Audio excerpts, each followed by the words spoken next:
सीधा सुबह की बात पे बात करते हैं, जिस तरह की है कि रातें तो आपको दिखी नहीं इस ब्लॉग में। इसमें जो दिखा वो दिन था और सुबह थी। दिन का सफर कटता था और उसके बाद रात होती थी, लेकिन रात रिकॉर्ड नहीं होती थी। हमें खुद ही फिगर आउट करने में बड़ा समय लग गया कि जिस वातावरण में इस समय पे हम आए हैं, उस वातावरण के अनुसार खुद को किस तरह से ढाले। 2 से 3 दिन तो हमें यहाँ ढलने में लग गए।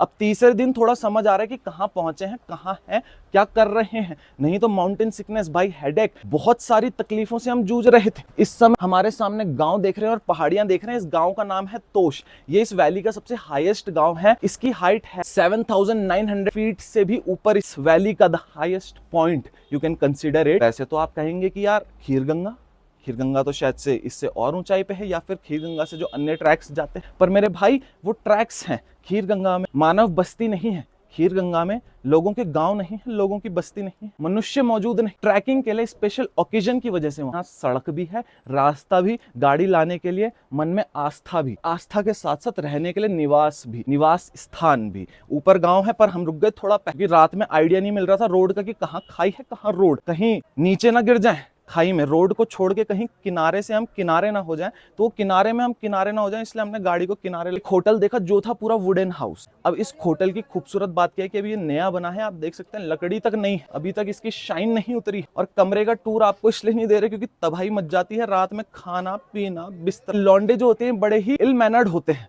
हम लोगों के कमरे आप देखोगे ना, लड़कियों की तरह बिल्कुल सहेजे हुए नहीं होते। कमरे ऐसे होते हैं कि जब सुबह अगले तो ऐसा लगता है कि यहाँ रात हुआ क्या, ऐसा हुआ क्या कि सब कुछ अस्त व्यस्त। वो अस्त व्यस्तता एक बार आपको दिखा दूंगा, तभी भी for the love of blogging के प्यार के लिए। वैसे कल कालगा पहुंच गए थे हम। कालगा से वापस क्यों आए तोश की तरफ, कालगा है उस तरफ खीरगंगा वाले रूट पे, हम इधर क्यों आए वो कहानी तो हमें भी नहीं पता। हम बस चल दिए। तोश ज्यादा ऊंचाई पे दिख रहा है तो हमने कहा कि ठीक है भाई, मोड़ो गाड़ी, मोड़ो और चलो तोश की तरफ। विचार कर लिया तो उसके बाद इम्प्लीमेंटेशन बहुत जरूरी है, उसको इम्प्लीमेंट करना बहुत जरूरी है। मन को जो भटक रहा था इधर उधर, कभी कालगा, कभी पुलगा, कभी तोश, कभी मलाना, हमने उसको कहा भाई फाइनल है तोश। तोश में करेंगे खोज, तोश में होगी खोज, और खोज के बाद निकलेंगे अपने किसी और गांव की तरफ, किसी और वैली की तरफ, किसी और हिडन वादी की तरफ। तो दोस्त, थर्ड डे अपना इंडिया कैशलेस यात्रा करते हुए जेब में रखे हैं 0 रुपए। कैशलेसली भारत घूम रहे हैं। फिलहाल है तोश में और अपने होटल का पेमेंट कर रहे हैं यहाँ पे क्यूआर के थ्रू 880 रुपए। ठीक है दोस्तों, हम यहाँ पे डाल देते हैं 880। और कैशलेस भारत का तीसरा दिन, और भैया के यहाँ कर रहे हैं हम ये पेमेंट जहाँ पे हम रुके थे। यो सर, हाँ जी। तो देखिए जी, कैशलेस ट्रांजेक्शन हो चुकी है। बिना पैसे के आप भारत बिल्कुल घूम सकते हैं, बिल्कुल पहाड़ी इलाकों में जा सकते हैं सेफली। आज के टाइम का भारत है कैशलेस, विदाउट कैश। कदम ना डगमगाएं, बस ये कदम मंजिल की तरफ आगे बढ़ते जाएं। तो दोस्तों, हमारे पीछे से आ रहे हैं गद्दी भाई। गद्दी पहाड़ी टर्म है, पहाड़ी लैंग्वेज में जो बकरी पालन करते हैं उनको गद्दी कहा जाता है। गद्दियों के जीवन कितने टफ है, सुयोजित ढंग से सारी बकरियों को एक साथ लेकर किस तरह से सफर करते हैं। ऊंची ऊंची वादियों में बड़े बड़े हाई एल्टीट्यूड पासिस की तरफ जाते हैं। ग्रेजिंग के सीजन में बकरियों की खाद ढूंढने के। एक बकरा जो है ना 40,000 का है। तो अगर आप बात करते हैं अमीर होने की, तो असली अमीरी ये है, जाने कितनी भेड़े लेके हमारे गद्दी भाई चलते हैं। लखपति ये है, लखपति वो नहीं है जो शहरों में, यहाँ सांसें भी हैं और यहाँ माल भी है। बकरे को पहाड़ी लैंग्वेज में माल कहा जाता है। भाई बकरों की पूरी फौज है यहाँ पर, भैया के साथ और भैया हैं इनके। करता धरता, सिर्फ देखते जाओ, गिनने की जरूरत ही नहीं, गिनती कम पड़ जाएगी। अनुशासन देखो, डिसिप्लिन देखो। भैया जिधर बोलेंगे ये बकरे उसी दिशा में मुड़ जाएंगे। तो ये है डिसिप्लिन, जिसके अंदर भैया ने इन सब बकरों को रखा हुआ है कि भैया बोलेंगे इधर तो इधर, और उधर बोलेंगे तो उधर। पूरा डिसिप्लिन के साथ चलते हैं भैया के। भैया कितने का माल है इस समय आपके पास? ये तो भाई 5-6 लाख का है भाई। यहाँ पे जंग होगी क्या अब? पहाड़ी कुत्तों के बीच में जंग होने वाली है क्या? अरे मुझे इस जंग का भाग नहीं बनना भाई। तो भाई वो चला गया वहां, ये आ गया यहाँ, और तीसरा न जाने कहां गया। तो फाइट हो चुकी है सॉल्व। फाइट का माहौल था ना, वो रिजॉल्व हो चुका है पहाड़ी कुत्तों के बीच में। तीनों कुत्तों ने अपनी अपनी दिशा और दृष्टि बदल ली और चले हैं अपने अपने रास्ते की तरफ। तो हम भी चलते हैं अपने रास्ते की तरफ। तो दोस्तों, 2 कहानियां एक साथ दिखाऊंगा एक ही फ्रेम के अंदर, पर दोनों अपनी अलग अलग दास्तां बयां करती हैं। 2 अलग कहानियां। एक तो है खूबसूरत झरना हमारी नजरों के आगे, और उसके बगल में लोगों ने किया हुआ है कचरा, भयंकर कचरा जो वादियों से नीचे जा रहे हैं ना, प्लास्टिक। वो है कचरे की दास्तां। तो ये है प्रकृति की दास्तां, ये है मनुष्य की दास्तां।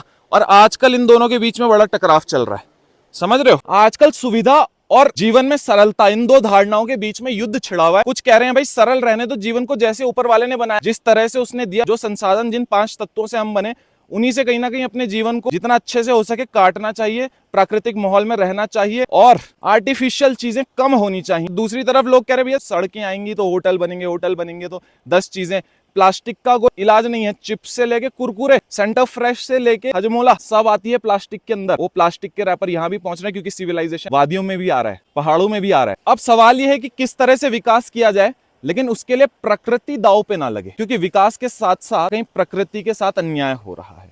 तो ये है जी तोश गांव का पहला दृश्य जो आपके सामने इस समय पे आपको दिख रहा है।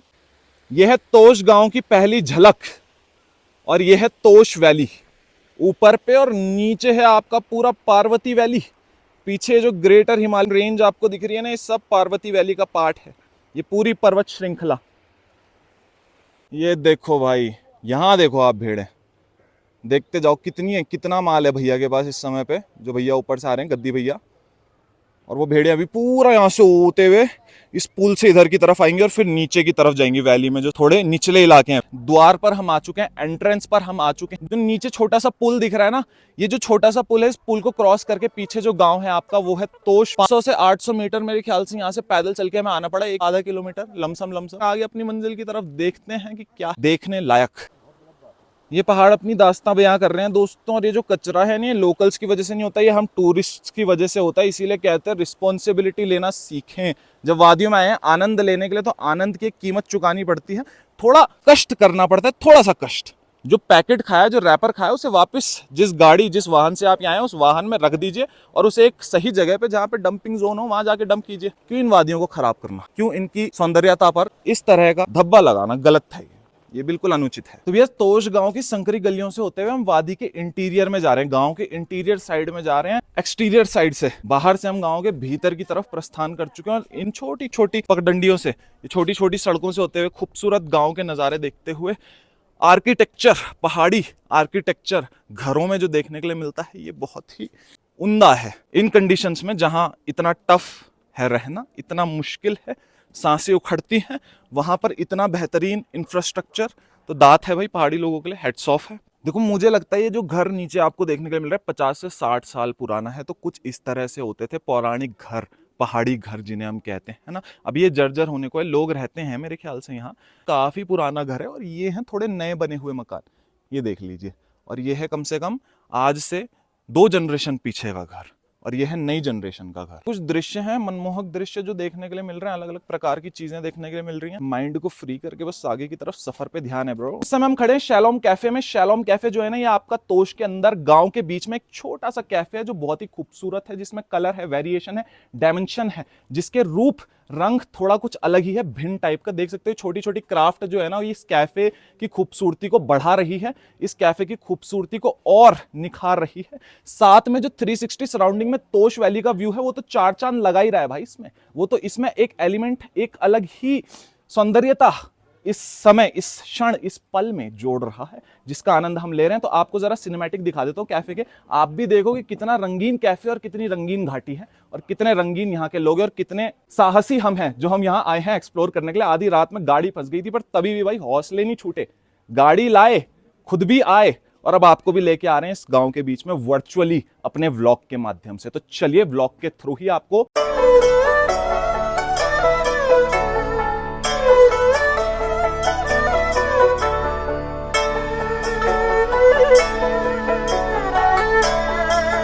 दोस्तों, तुम्हें पता है मेरे फोरहेड पे एक टैटू है जो है थर्ड आई का टैटू। मेरा नाम भी उससे रेफरेंस रिलेट करता है, कहीं ना कहीं जुड़ा हुआ है मेरा नाम मेरे टैटू से। ये एकमात्र टैटू है जो मेरे पूरे शरीर पे है, बट ये मेरा चिन्ह है, ये मेरा सिंबल है, ये मेरी पहचान है। और इसी तरह से मुझे एक गेस्ट हाउस दिखा जिसका नाम है यहाँ पे थर्ड आई गेस्ट हाउस। तो ये भी एक कोइंसिडेंस कह लो आप, या फिर ये कह लो कि ऊपर वाले का एक वो है, ये हिंट है कि भाई तुम्हें इसी रास्ते पे जाना है, यही है तुम्हारा मार्ग, यही है सीधा। जो एरो बना हुआ, इस एरो के साथ साथ सीधा निकल जाओ बेटा, पीछे मुड़ के मत देखना। सो दोस्तों, जब हम पहाड़ी गांव में आते हैं ना, गांव के बीच में क्या होता है, पहाड़ी गांव अक्सर ना ऐसे चढ़ाई पे होते हैं, एलिवेशन में, इसलिए पतली सड़कें होती हैं, पतले पतले मार्ग होते हैं, पगडंडियों में घर बने होते हैं। पहाड़ों की जो चोटियां ना, उनके स्लोप्स में घरों की फाउंडेशन घरों का निर्माण होता है। लेकिन क्या होता है, हर गांव के बीच में एक सिमिलैरिटी है, चाहे हिमालयास के आप किसी भी गांव में चले जाए ना, the one thing is similar there. वो एक चीज क्या है, एक चीज, एक ऐसा तप्पड़ वाला स्थान होता है गांव के बीच में, एक ऐसा प्लेन सरफेस होता है जहां पे गांव की सारी मीटिंग्स, सारी बैठक होती है, पंचायत लगती है, जब कोई फेस्टिवल होता है, फेस्टिवल में, लोकल फेस्टिवल में गैदरिंग होती है, तो यही इलाका है। और ये यहाँ का मुझे लगता है मंदिर है, ये यहाँ का मेन मंदिर है, जो यहाँ के देवता हैं उनका मंदिर है। ये एरिया है जहाँ पे सारी मीटिंग, सारी बातचीत होती है, जब गांव वाले एक साथ बैठक में बैठते हैं, बातचीत होती है, फेस्टिवल सेलिब्रेट करने के लिए एरिया है। और जहाँ पे आप देख सकते हैं बीच में लकड़ी भी जली हुई है, तो ये एरिया कहीं ना कहीं लकड़ी जलाने के लिए, मेरे ख्याल से शाम के वक्त में जब ठंड बढ़ जाए उस चीज के लिए भी यहाँ पे ये स्पेस क्रिएटेड है। तो ऐसे ही हम जब सांकरी या उत्तराखंड के किसी गांव के बीच में जाते हैं, तो वहां भी इसी तरह की कुछ स्पेस, एक सेपरेट स्पेस बनाई हुई होती है जहां पे सब लोग बैठते हैं, मीटिंग्स करते हैं, गांव की पंचायत वगैरह जितना भी कार्य होता है, बातचीत का, वो सब यहीं पे होती है, चर्चा विषय यहीं से सब कुछ डिसाइड होता है। ले भाई, जिंदगी के सफर में एक गांव का सफर हो चुका है हमारा कंप्लीट। अब चल रहे हैं दूसरे गांव की तरफ। कहाँ जाएंगे और कहाँ पहुंचेंगे ये तो पता चलेगा जब हम वापस ऑन रोड आएंगे। उम्मीद तो ये दोस्त, मेरा मन कर रहा है कालका जाने, सहमति के बाद ही हम किसी एक जगह पहुंच सकते हैं, वरना तो भटकाव है। तो इसलिए फिलहाल मेरा तो मूड है कि कालका की तरफ जाना चाहिए, बिकॉज ये नेबरिंग विलेजेस है। पार्वती वैली में टूर करने के लिए आता है, वो इन सारे विलेजेस को कंसिडर करता ही करता है, one by one, step by step है ये। दोस्तों, यहाँ की प्राकृतिक सौंदर्यता को दिल और तन मन में बैठा लिया। दोबारा आएंगे, तोश में सफर करेंगे। फिलहाल निकल रहे हैं हम तोश से बाहर की। अब नेक्स्ट डेस्टिनेशन होगी देखने वाली। प्रकृति को देख के फिर से मन, तन, सब कुछ जागृत हो चुका है, जीवन फिर से पनपने लग गया है शरीर के अंदर। सदुपयोग करते हुए हम अब करेंगे ट्रैक, विल ट्रैक, ताकि जब शहर में जाएं ये मेमोरीज व्लॉग के माध्यम से आपको मिले, मेहनत करने की लाइफ में और बड़े मुकाम तक पहुंच, दोबारा पहाड़ घूमने आ सके काम करने के बाद।